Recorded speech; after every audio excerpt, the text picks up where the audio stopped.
Hey guys, welcome back to Tier 1 Performance. We are back here with another guest on In and Out Talks, Mr. Alex Goldacker. Appreciate you joining us today. So go ahead and tell us where you are, where you're from, and how'd you get involved in your sport? So I'm from Jerseyville, Illinois, some talented bumfuck nowhere, and you'd be surprised that I played tennis because tennis wasn't a really big thing out there. But the main thing was my dad. He played. He didn't start tennis until he got to college, but he got addicted to it. Started playing nonstop. Eventually got an offer. I think he was out in Montana State, and then after that he went and was playing on work and getting his pro card for a little bit. He got there, but then he had my older brother and sister, so that kind of slowed him down. And then he just decided to do D1 coaching or whatever. He took the SIUE women's tennis team to a national championship 2 years in a row. So yeah, big resume. Yeah, so they were pretty. He was my biggest influence to get into tennis. I was actually always loved baseball. I played catcher. That was what I thought I was going to do whenever I got to high school. But then at the last minute, for some reason, I just decided to play tennis, and that was a huge advantage having my dad to be able to help me out on that part. And then so I ended up playing 2 years of tennis at Lewis and Clark Community College, just a Juco school. Had the opportunity to go continue my tennis career, but I told myself if it's not going to be a big D1 offer, then I want to go to like an SEC school to enjoy the last couple of years. Right. So what was the recruiting process like for you? So the school was pretty local, so it was only like 30 minutes from my hometown. So the coach was actually originally he was a high school coach, and I played against their team quite a bit, a few times, and he reached out to me and was saying like, "Oh, do you have any plans of going to college?" And I said, "Yeah, I'll probably go to Lewis and Clark just to make it a lot cheaper, you know." And he was like, "Actually, they just hired me on as the tennis coach, and I'm looking for players." He's like, "I'll pay for your schooling while you're here, and whatnot." And he's like, "Are you interested?" I'm like, "Hell yeah!" I was gonna go there anyways. It's school, right? Get for free, you know. So it was like a full ride to a junior college in your hometown. It was about 30 minutes away. 30 minutes away. And you commuted from home? Yeah. Oh, okay, that's not bad. Yeah. What was so as you were playing Juco, were you able to go up against talent that ended up becoming like D1, D2? Oh yeah. Mm-hmm. Can you tell me what's the difference in like level? Like what separates a D1 player from a D2, from a D3, from a Juco, or maybe it's just mixed or blended in, because that's how it is in baseball. Yeah. There's some guys that are on D3 schools, and I think Mitch can agree with me. There's some guys in Juco that are just as good as some MLB prospects, that are just as good as some D1 guys or D2 or NAIA, but they just happen to be there, via whatever circumstance they're going through. So what's that like at tennis? Yeah, so you get like a huge mixture, like you said. There are some kids that I would go up against, and I was like, how did you even get into like a college play tennis? Like it was like they never picked up a racket in their life.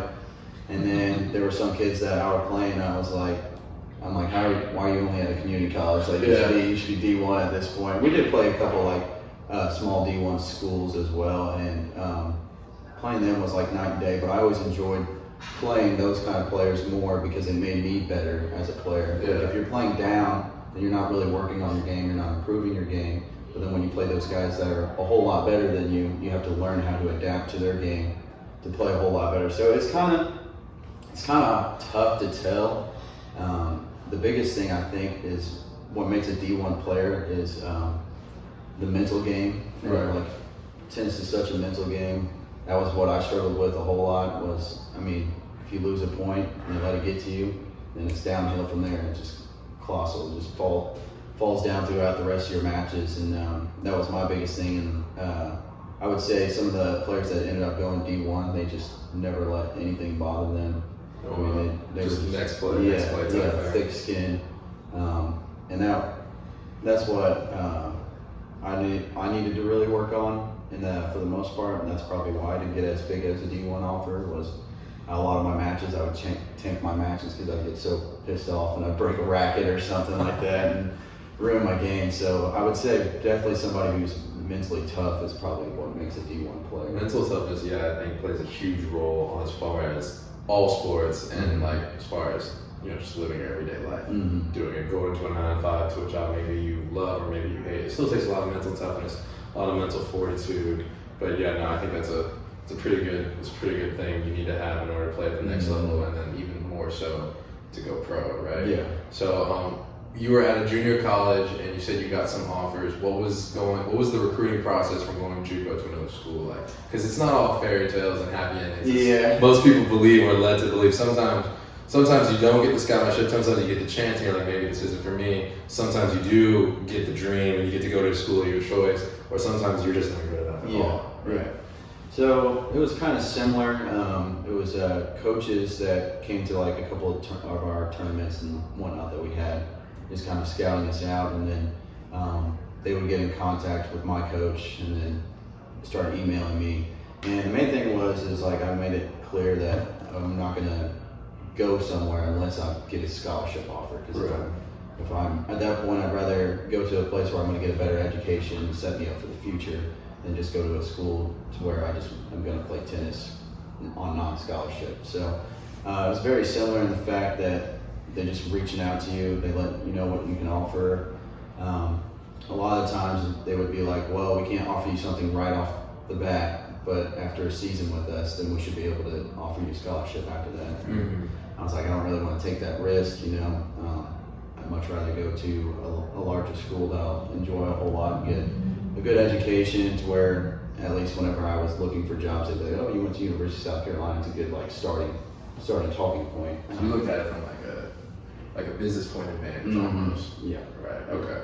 I mean, some people do that. I think that was a smart move because it ended up paying out for you, right? So what do you go ahead and what do you do now?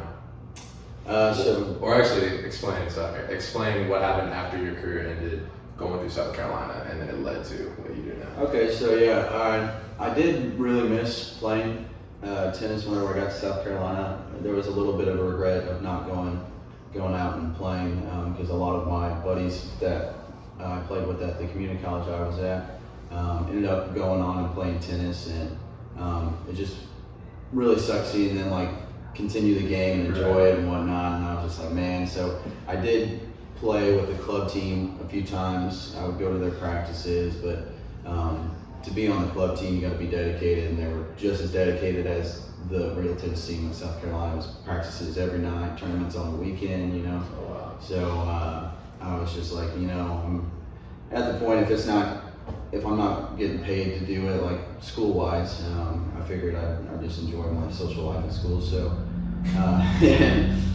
SEC schools are a little bit different. Understandable. Which probably enjoyed my social life a little bit too much, but I mean, hey, you're only there for a couple of years, you might as well enjoy it before you have to end up at your 9 to 5, Then I got my degree in chemical engineering. Worked with you at Altamira was my first job. That's how we met. Yes, absolutely. Yeah. And then from there on out, I moved from that company. I'm at KBR right now. I really like the company. The people that I work with are great. I will say, playing tennis, and at the same time I was playing tennis, I also had a job, and then also you're trying to balance your social life. So I will say being a student athlete definitely helps you with time management. Yeah. I mean, being able to still put in the work and constantly working on your game, and also having a job and working around that, and then doing all your schoolwork, Oh yeah, absolutely. It's a huge thing is time management, and I think that's what really paid off. Just being a college athlete was huge. So what made you choose South Carolina? It's a long way from Illinois. Yeah. I feel like the people deserve to know. So it was actually my freshman year. We just went on spring break to Myrtle Beach, and a lot of the people that I met there on spring break said they went to University of South Carolina. I was like, man, y'all seem like you're having a blast there, So I also was looking at Texas A&M as well, but when I was supposed to visit Texas A&M, the hurricane came through, so I was like, all right, that's God telling me to go to South Carolina. So me and my buddy made a trip out of it. We stayed a week in Myrtle Beach, just kind of bar hop, hung out at the beach, had a great time, and then on the way back, we told my parents that we visited the school quite a bit or whatever, but we literally stopped on our way back to Illinois for 30 minutes and then said, yeah, all right, this is good enough. And then we headed back home. That is wild. Yeah. Oh my goodness. They ever find out? No. Yeah. Oh, they might find out after watching Yeah. it. You know, so I think that's important to know, because maybe some athletes' priorities isn't just to evolve in the sport on their own. Mm-hmm. Sometimes it is a gateway, it is a key, it is a doorway to get to a better life Mm-hmm. in the end, right? I know I've known players that come in and say, baseball is not my life. Baseball is something that I'm good at, and I'm just gonna ride it out until I can get whatever I can. It's like basically milk the cow, right? Yeah. And I feel like some people might say that's wrong, but I don't think that's necessarily wrong. There's nothing wrong exploiting something that you're good at, or something that you work hard in, or you're just talent for, Yeah. and exploiting that to your advantage. And I think that's kind of like a case of what you did. Yeah. You realized you were good at tennis, you had the resources, you developed a good game, and then you were like, you got to a point where like, hey, I can continue going to either, you know, small D1 or whatever offer you got, but you ended up going to be like, you know what, I'm going to enjoy the rest of college, what I want to do. And unfortunately, I had to part ways with tennis, and now I went to SEC school, South Carolina, and I don't regret it, I think. Yeah. Right? Because you don't regret it, right? Not at all. Yeah. Like, I know you say you missed the game, but when weighing the times that you had at South Carolina, do you think you could have had, you know, a bigger impact with your life if you stayed with tennis?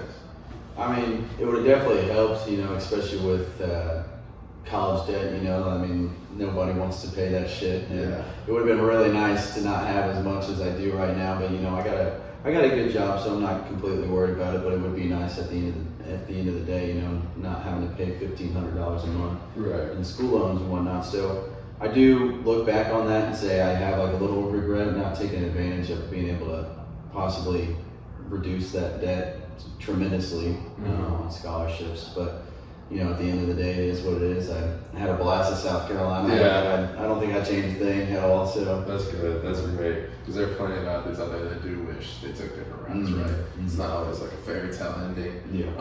But like, so going back, you said you were playing tennis, working a job, and doing schoolwork as a chemical engineer. Yeah. How hard was that? Man, It sucked. It sucked. I'm not gonna lie. You know, and you know, you definitely notice. You know, you got to take your choices there. You know, like some nights it was like, okay, I won't be able to study this much, and then my grades would start tanking, or like I'd be like, okay, I can't go out tonight, even though all my buddies are begging me to go out. You know, which I was very weak about that. Half the time, you didn't even have to pull my leg and just be like, hey, we're going out tonight. And I'm like, all right, fine. We appreciate you being honest. Yeah, so that was a huge thing with chemical engineering. I ended up actually, when my second year at South Carolina, I ended up just taking a little bit more loan money out so I wouldn't have to work a job, because it just, once you got to your junior, senior level classes, it got to a point where it was just too much to be working a job and then also trying to stay healthy. Like, since I wasn't playing tennis, I was also trying to get into working out a whole lot. Right. Now, as environmental engineering, I thought it's hard balancing that type of workload, and then even without playing baseball, I was like, this is insane. You're taking 17, 18 credits an hour. Yeah. Or 17, 18 credits a semester, but then you come in and you add sports to the mix, and it's an absolute nightmare. I remember my freshman year, I took 18 credits. I remember I was getting like 4 hours of sleep. Yeah. Dude, I woke up, I went to practice in the morning at 8, class from 8 to 12, ate lunch, then from 1 to 6 was with baseball. Then I had to lift after that, and then like I had to make it to the dining hall, and then straight to study hall or the library until like midnight. Go to sleep, start that thing back over, and I was like, this is no life to live right now. But that's what we had to do, and I know it's freaking brutal trying to get the time management down for all that stuff. And you brought up a good point, like socially, you know, it's a lot of, it's not, I don't think it's talked about enough, you know, for those of y'all listening at home who are in high school, middle school, or in college, but it's not talked about enough that how athletes can easily get lost in the social aspect of being an athlete. Like, you go to a big school in South Carolina, you go to a mid-major school like URI, you go to A&M, a Juco, it doesn't matter, right? You're in the prime of your lives, most people, not everyone, but most people are in the prime of their lives, and they're wanting to go out and they want wanting to do, you know, adult stuff. Yeah. You know, I'm not saying everyone's over the age of 21, Yeah. but like we are adults Yeah. technically. So, you know, everyone goes out, and it's easy for someone who's not responsible enough, but who is a good athlete, to get lost in that. And then quickly they forget, I have class, or they start skipping, and then once you skip once, you skip twice, you skip 3 times, and it's a snowball effect. Yeah. And then when it comes to your sport, it just all comes to a head when that semester grades due. Yeah. And next thing you know, you're failing your team, and then you feel like a failure yourself, and it's just a downward spiral. So I think like that is really huge on how to you know, separate your social life and balance it out with academics and athletics. How were you able to counteract falling into that social sinkhole from not losing yourself as a player? So the main thing was, you know, just having that discipline, like you said. Like I remember, like the first time I skipped class, you know, then the next time I wanted to, it didn't feel so bad because I'm like, oh, I already done it before. What's the big deal, you know? So it's mainly just having that discipline, you know, just telling yourself, okay, I mean, what's like the biggest thing is the FOMO, you know, the fear of missing out on like a huge party. But you got to realize in college, there's plenty of those opportunities to go out, make those memories, you know, be stupid, but there's a right time, a right place to do it, you know. So the biggest thing was just having that discipline, telling myself, yeah, my buddies may be having a blast out right now, but I mean, in the long run, this is going to help me. I mean, because if you start letting your social life take over your academics and your athletics, one, like you said, you start falling back in your athletics, then you're not performing as well. You're letting your team down, you know, you're not, and nobody likes to lose, you know. If you're losing all the time, then it's, Why are you doing? you lose the love of the game, you know. I mean, so then you start losing motivation, and you stop working at your game. So it's always good to not fall back athletically, and especially academically, you know. Once you fail a class, you know, you got to take it over again, and that's just money that you're burning through. Even if you're on scholarship, you fail a class, a lot of times they'll start threatening to take your scholarship away. Yeah, then you're in real trouble. Yeah, and then you don't have any money going towards your schooling. And so that was my biggest thing, was I almost failed one class one semester, and I was just told myself, okay, I can't be doing this. It's hurting my GPA, you know, which GPA is important right off the bat when you graduate. A lot of internships and first-time jobs do look at your GPA. So it is important to keep that up as well. So if you can stay disciplined and also put your academics first. It probably goes academics, athletics, social life, but a lot of times we do athletics, social life, academics. You know? Correct. But, yeah. You know, correct. Sometimes that happens. Yeah. So. My motto was, you have to get ahead, otherwise college will punish you for having fun. Like if you have a chance to get ahead in all your classes, go have fun. You know what I'm saying? But if you have fun first, when you wake up the next morning, college has punished you for having fun and not taking care of yourself, right? I mean, because you know you're going to go practice, but you also know you have to go and pass your classes. And if you don't do that, if you're a dummy, hey, you're not making it, or you're just letting yourself go and you're like, oh man, I'll get wasted instead with my boys, because you know, they're living their best life, or I'll go hang out with the frat kids, or I'll go, you know, maybe I'll go to my girlfriend's place or whatnot and just chill out. I mean, there's so much things to do in college that you get lost. And by you being lost, you're completely letting all that hard work that you did go to waste. I mean, you have to be able to find a way to manage it. Now, you talked about people losing scholarships for tennis, but how does the scholarship system work for tennis? Because, football, they have 40 scholarships, and for baseball, they have like 11 or 11 and a half, I believe, something like that. And it has to get divided amongst like 40 guys.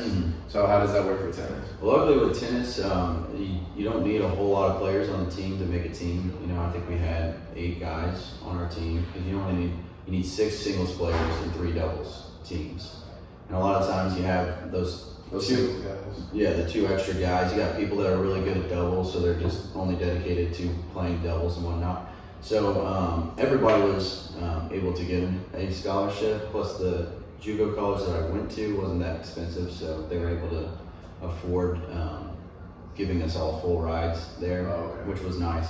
But I'm sure it's just like what you guys went through whenever you go on to bigger schools, bigger D1s. That's probably why they couldn't offer me. Like I said, that school said, well, after a year of playing, they won't be able to offer you money after that, because they probably didn't have. Right. I mean, all the scholarships were probably given away at that point. So the teams are bigger. yeah, I'm sure. Yeah. Mm-hmm. How does being an American playing tennis rival you against like college competition? Because I believe a lot of them are foreign. Oh yeah. So actually, our number one player, who I was always battling with to get the number one spot on our singles list, he was from Colombia, and man, those guys are just like a different breed because they're the only way they're going to college here in the U.S. is through the sports, Yeah, because they're good. Yeah, so that's their biggest thing is like they want to be the best so they can continue going to college here in the United States. So I mean they were always the hardest working. They were always the mentally almost do or die. Yeah, exactly. So a lot of times I'd run into that, and like usually it was those foreign players were always just a different breed of player. Is it more foreigners at the next level than it is Americans for college? I would think so. Yeah, for sure. I mean, a lot of times you see that. Like I'll watch a couple tournaments here and there, college tournaments, and a lot of them seem to be foreign players. But Oh, wow. I mean, our number one in the world, or not in the world, but in the United States for college tennis, he was American. But I mean, there's still a mixture as you trickle down. Yeah, that is insane. So what would you say for an American high schooler right now? What would you say is the best course of action to get recruited?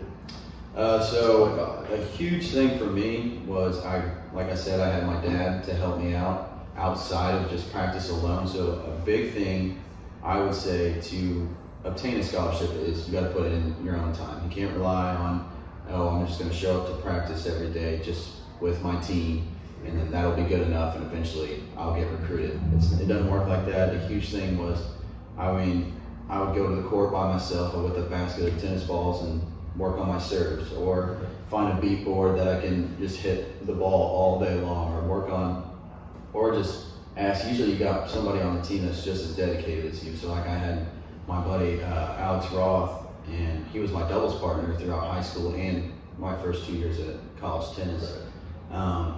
And that was our biggest thing was we had the last hour as a senior, the last hour of the day, you got off early, and we would use that time to go out and just practice, just me and him individually, just work on our game before we even had practice in the first place, So it's really immersing yourself, getting addicted to improving, is really what got me a scholarship. So that whether that means getting extra help or just working on your game, finding somebody that will also want to do the same, just stuff like that, just like putting in the extra time, Is it like in order to get seen by college scouts, is it like you have to go to certain tournaments and they're there, or Yes. you have to build up your reputation, or? Yeah, so it's a little mixture of both. My biggest thing was I would play in like USTA tournaments, Okay. and that was where you get your most exposure, especially if like you're playing the match of your life, And also colleges are able to, if you do USTA, you build points by places that you rank in the tournament, and then you can build up points, and then that improves your ranking, and then you jump classes or whatever to eventually make it to pro. And so that was the biggest thing that helped me also. But it was also, the community college was mainly because I played against this coach or whatever in high school, so he knew who I was. Okay. Yeah. So that's pretty fascinating. I mean, figuring out like that it's so different from baseball or from any other sport that we've heard. Mm-hmm. What about like skill level? Like what kind of skill levels are at the collegiate level versus high school? Like, for example, I don't know that much about tennis, but is it like you have to have a complete backhand going into college, or you have to be able to hit your serve over X amount of miles per hour? Yeah. Like what's kind of the standard for college players versus high school players? So yeah, in high school, you could just be on the team. You don't have to really worry about anything. And like I said, those were always like the worst players to play against. That would just hit the ball, 100 feet in the air. It'd just drive you fucking crazy. But the best thing was when you get to college, everybody's a well-rounded player. You got somebody who's got a decent forehand, backhand, and serve. Now, what sticks out at the college level is like, okay, you may be playing somebody that the reason why they're there is because their serve is phenomenal. or you have a dude that can just place the ball anywhere on the court that he wants to, or he's got a strong forehand. But the biggest thing was always trying to pick out their weaknesses. So like a lot of times, like usually everybody's weakness was the backhand. You know, that was the toughest thing to do. To return it strong. Yeah, exactly. So I would say at the collegiate level, you're pretty a well-rounded player. It's just like usually you'll find like each player has like one weak part of their game. That needs Trying to improve. improve it. Yeah. Oh man, that is. It's got to be intense, right? Yeah. How long do these matches usually take? You know, it depends on how they play it. A lot of times, if you were playing just a regular match against another team, they would shorten it up and you just do a superset, which is 8 sets. First one to 8 sets wins. But if you're actually playing in like real tournaments, like our regional tournament and whatnot, I mean, those matches could last anywhere from 2 to 3 hours. And you're just nonstop running back and forth. Straight agility. Yeah. Is it best to say that you're in the best shape you've Oh ever yeah, been? yeah. Oh man. I miss being in that shape. I'm like, I look back at pictures, I'm like, man, you really let yourself get into that. we all look way better in our prime playing. Yeah. So but Alex, man, it was a pleasure having you on. Hopefully we can do this again. Yeah, Appreciate it. Thank you.